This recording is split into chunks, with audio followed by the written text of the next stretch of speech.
1 in 5 fish caught globally is the product of illegal, unreported and unregulated fishing. IUU fishing not only damages our oceans, it is fueled by worker exploitation including abuse, slavery and even murder.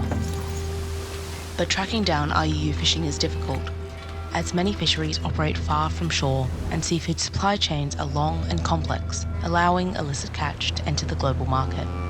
In Australia, we import over 65% of our seafood, and our current laws only require 2 of the 17 pieces of information needed to identify products of IUU fishing.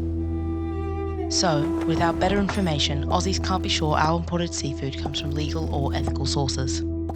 Help us keep dodgy seafood out of Australia.